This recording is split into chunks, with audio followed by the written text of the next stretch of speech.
Boa tarde.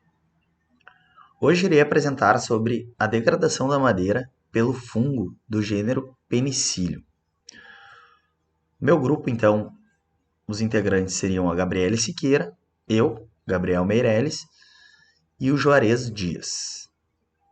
Ambos cursamos Engenharia Florestal e estamos cursando a disciplina de Microbiologia.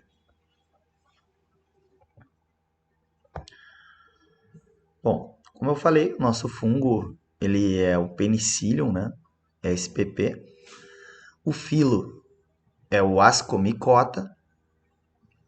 E as principais espécies, então, desse fungo que a gente pode destacar são muitas, mas entre elas eu separei aqui três: Penicillium notatum, Penicillium marnefei e a Penicillium italicum, dentre muitas outras. Esse gênero de fungo, ele foi o principal para ser elaborado a penicilina, né, que é um potente antibiótico. Só uma curiosidade. O tipo de degradação, então, que a gente pode falar aí que o nosso fungo causa na madeira, né? Esse fungo, então, do gênero Penicillium, os fungos, né, do gênero Penicillium, eles são caracterizados por serem, então, emboloradores da madeira e ou manchadores. Por que e ou? Porque normalmente um fungo embolorador, ele acaba causando uma mancha na madeira. Aqui a gente até pode ver no lado esquerdo, abaixo ali da tela, uma imagem então de uma madeira embolorada. No centro ali eu tenho uma imagem das hifas, né, do fungo propriamente dito, e as manchas que ele pode causar, né? Ali no caso eu destaquei a mancha azul, mas essa mancha ela pode ter diferentes cores, às vezes esverdeada, às vezes acinzentadas ou às vezes azuis como está ali na imagem. Como é que ocorre então a degradação? A gente tem dois tipos de degradação, né, da madeira. Foi os que eu destaquei aqui, que estavam presentes no artigo disponibilizado pela professora. Bom, a primeira delas seria a podridão mole. Como o próprio nome diz, mole porque a madeira ela acaba apresentando esse aspecto mole e áspero, né? O ataque, então, do fungo nessa degradação, ele vai se restringir à superfície da madeira. Dificilmente ele vai penetrar mais que 2 centímetros, ou seja, se limita àquela parte exterior, né, da madeira. Contudo, então, a parte sã, a parte intacta sob a região atacada, ela pode ser facilmente exposta e prontamente deteriorada pela fácil remoção, então, mecânica do material atacado. No estado úmido, essa madeira também, com a podridão mole, acaba apresentando a superfície amolecida, por isso o nome, né, da degradação. E acaba apresentando também uma coloração escurecida quando seca. Após ser exposta à umidade, tu seca ela, ela acaba ficando com essa cor escura, áspera e muitas vezes com várias fissuras no sentido das fibras. Outro tipo de degradação que a gente pode destacar seria a degradação do bolor, né? Do emboloramento.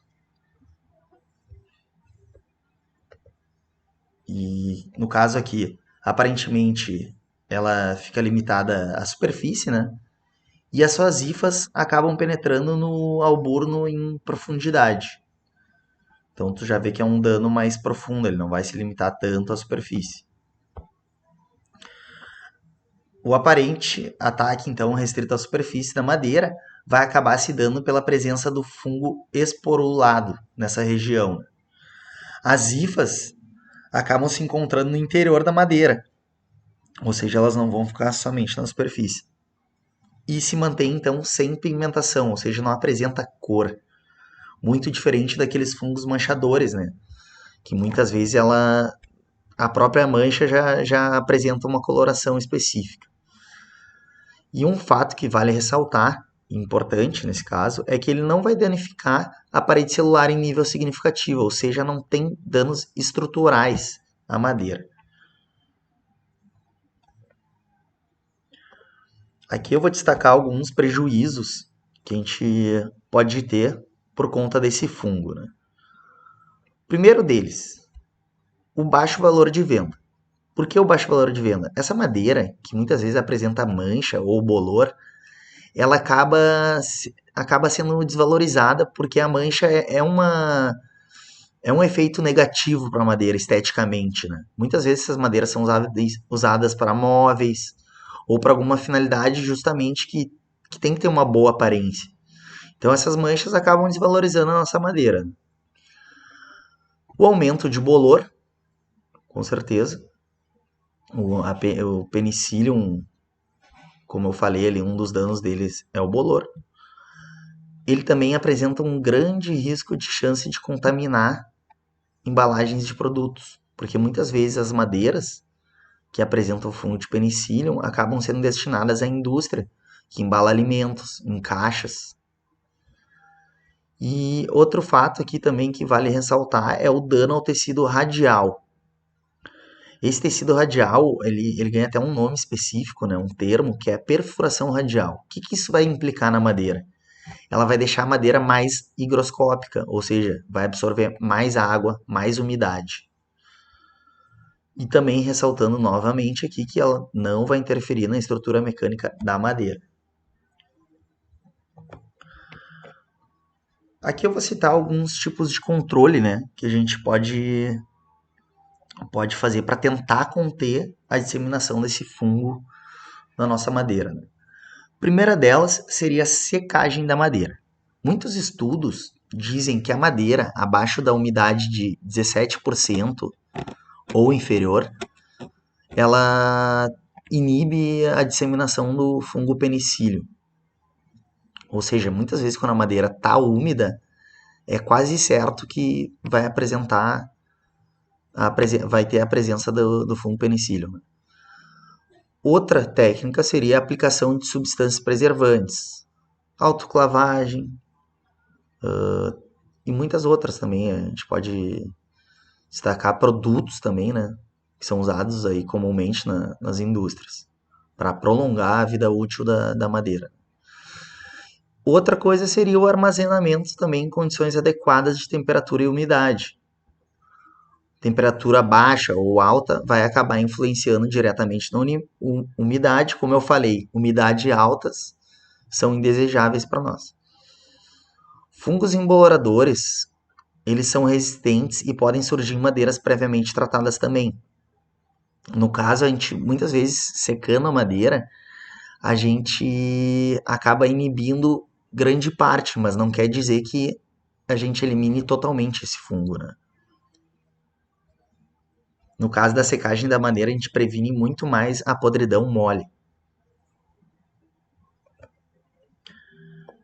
E aqui eu vou destacar então as principais plantas arbóreas atacadas pelo fungo, né?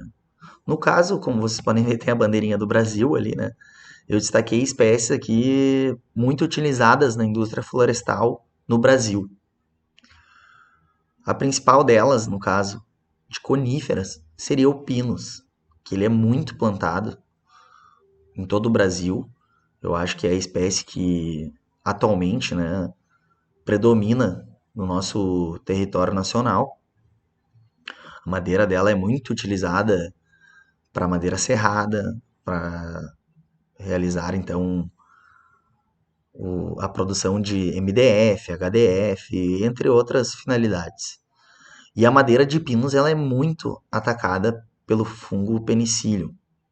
Eu mesmo, como experiência própria, trabalhei na Bernec, que se localiza em Curitibanos, e diversas vezes eu participei do controle de qualidade e a gente observava esses bolores na superfície da madeira. Outra planta arbórea, né, que a gente pode destacar aqui também, que depois do pinus eu acho que é uma das mais plantadas também, só que já de folhosas, né, seria o eucalipto. O eucalipto também, ele muitas vezes apresenta esse emboloramento, né, ou a podridão mole, já que é muito utilizada também como em construções ou também para moerões, no caso de construção de cercas, né? Bom, essa seria a nossa apresentação. Deixo aqui o meu muito obrigado e boa tarde.